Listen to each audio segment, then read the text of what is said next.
Salve, torcedor vascaíno! Bom dia! É um prazer estar com você aqui nessa segunda-feira pela manhã. E a gente não pode esquecer, quando eu apareço por aqui, eu apareço em nome da 1xBet.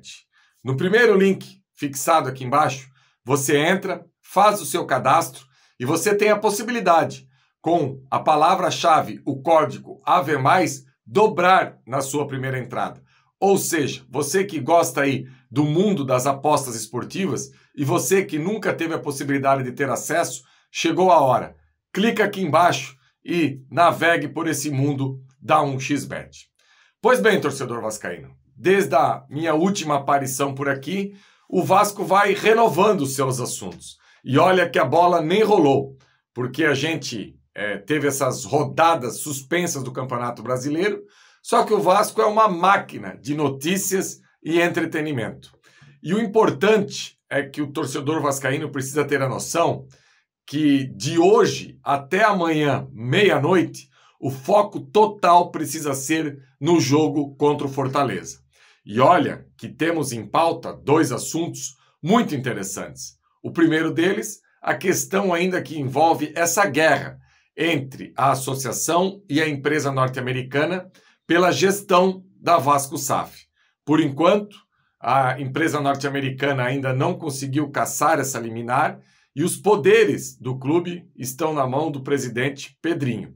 E a gente espera que tenha um final feliz, que se em algum momento conseguir ter algum acordo, que sempre o beneficiado seja o Vasco. E no meio disso tudo, surgiu a informação da volta do Felipe Coutinho, que pode aí ser um reforço do Vasco a partir da janela do dia 10 de julho. E olha que eu acho muito interessante o posicionamento nos grupos de WhatsApp, principalmente que eu tenho, em relação à volta do Felipe Coutinho. O torcedor preocupado se dá para encaixar o Felipe Coutinho ou não nessa equipe do Vasco. Olha, meus amigos, eu vou dizer um negócio para vocês aqui que eu venho observando no decorrer dos anos.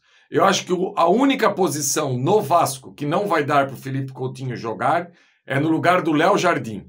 No restante das posições, um cara que teve uma carreira que ele teve na Europa, um cara que disputou Copa do Mundo, em algumas oportunidades até como titular da seleção brasileira, vai ter dificuldade com 31 anos de se adaptar à pobreza que é o futebol brasileiro hoje. Eu confesso a vocês que eu não consigo enxergar isso.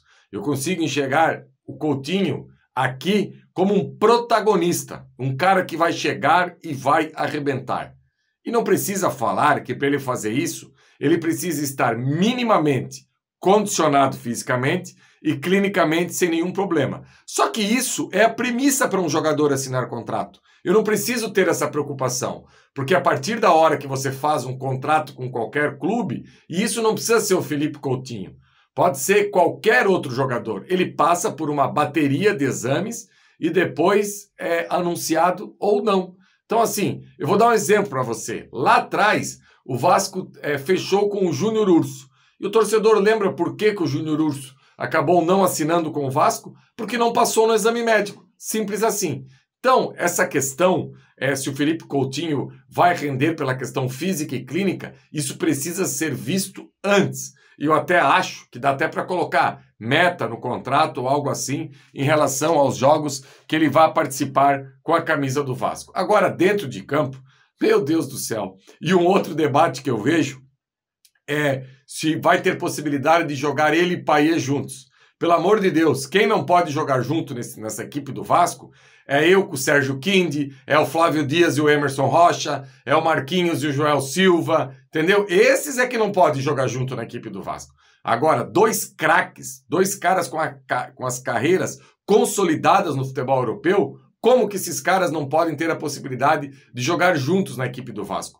O Álvaro Pacheco que lute. E dá sim para fazer encaixe e colocar esses dois jogadores para jogar. Eu não tenho dúvida nenhuma. Apesar da característica dos dois de sair da esquerda para a direita, ser semelhantes. Só que dá para fazer um revezamento tranquilamente com esses dois jogadores e eles podem brilhar e brilhar muito com a camisa do Vasco.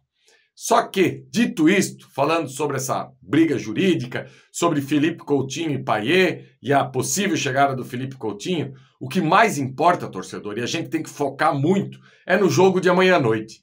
Porque o Vasco vai enfrentar, talvez, o trabalho mais sólido de campo dos últimos anos do futebol brasileiro, empatando aí com o Abel Ferreira. Claro que o Abel Ferreira conquistou vários títulos, chegou mais longe, só que quando eu falo de ser sólido, é de não ter tantos astros, jogadores bons, que o Abel Ferreira consegue ter na equipe do Palmeiras. Mesmo assim, com um time de jogadores experientes e um time de operário, o técnico Vojvoda consegue dar um padrão de jogo a essa equipe do Fortaleza. A gente não pode esquecer, por exemplo, que semana passada o Fortaleza foi até o La Bombonera e acabou empatando com o Boca Juniors. Por quê? Porque é uma equipe que pode não ter grandes estrelas, mas é uma equipe muito experiente. Uma equipe que tem jogadores rodados, que não se importam com pressão.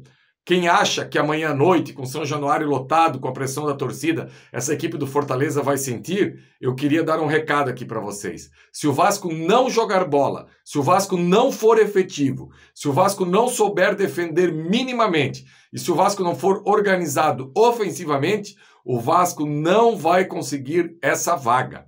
A equipe do Fortaleza, por exemplo, um goleiro experiente que é o João Ricardo, uma zaga com o Tite, que lá em 2009 fez uma boa campanha com o Vasco, hoje estamos em 2024, então olha a experiência do Tite, uma equipe que tem Pochettino, que tem Iago Pikachu, que tem Zé Wellison no meio de campo, que tem o Bruno Pacheco, que não tem mídia nenhuma, mas nos últimos anos, se você for separar aí os 5 melhores laterais esquerdos do futebol brasileiro, eu não tenho dúvida nenhuma que o Bruno Pacheco está no meio, um jogador que sempre consegue jogar aí num bom nível realmente. Então, é uma equipe experiente, uma equipe que já tem um modelo de jogo consolidado na mão do Vojvoda e que, mesmo quando oscila, a direção do Fortaleza segura e deixa aí o Vojvoda no comando dessa equipe e ele consegue trazer bons resultados.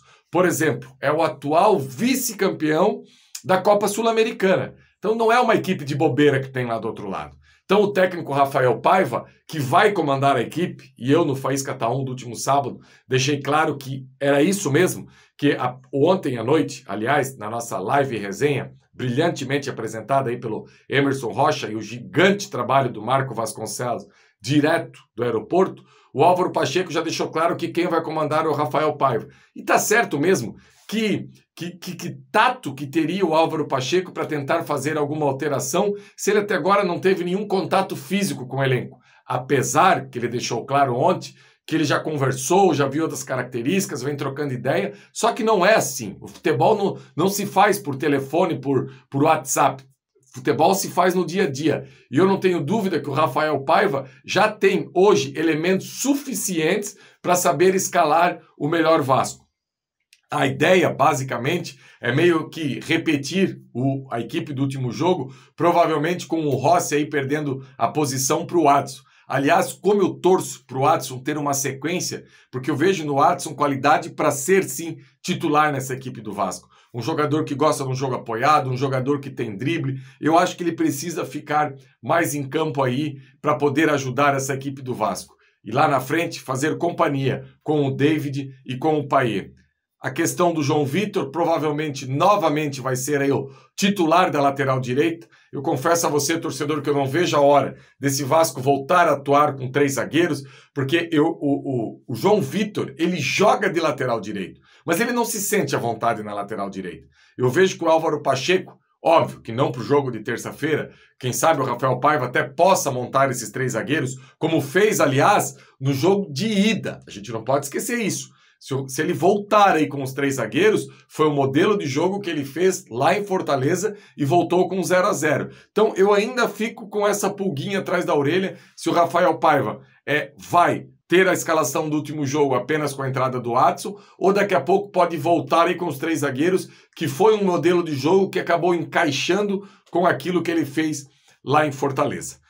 Essa é a dúvida, a gente vai poder amanhã à noite ter essa possibilidade de entender o que quer o Rafael Paiva. Mas o mais importante, que o Vasco consiga essa classificação, que o Vasco possa avançar nessa fase da Copa do Brasil, porque é uma questão moral e uma questão financeira. A gente não pode esquecer que os prêmios da Copa do Brasil são muito bem-vindos.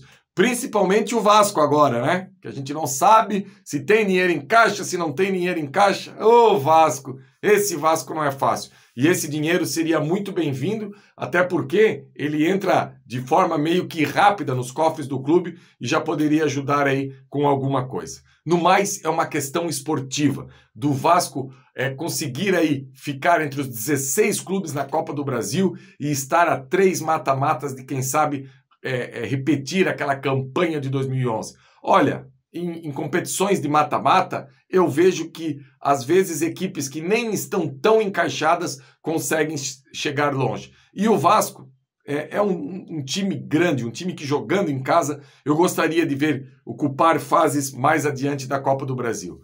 Para encerrar aqui, eu sempre brinco que, ultimamente, eles arrancaram o Vasco dos jogos grandes da emissora gigante, quarta-feira, 9h45, 21h45. E eu espero que daqui para frente a gente possa novamente voltar a jogar nesse horário competições grandes como é a Copa do Brasil, de mata-mata, para sentir esse clima de decisão que o torcedor vascaíno faz tempo que não consegue sentir. Beleza, torcedor? Pedi um favor para você aqui. Like, compartilhe esse vídeo nas suas redes sociais. Por favor, é muito importante para continuar aqui fortalecendo o nosso trabalho. Daqui a pouco chega o Emerson Rocha com o BDG. Hoje à noite, a nossa tradicional live aí, Dicas de Mendonça, falando muito de todos esses assuntos do Vasco. Agora, o foco, torcedor, é o Fortaleza amanhã à noite. Eu não tenho dúvida nenhuma disso. Abraço, galera!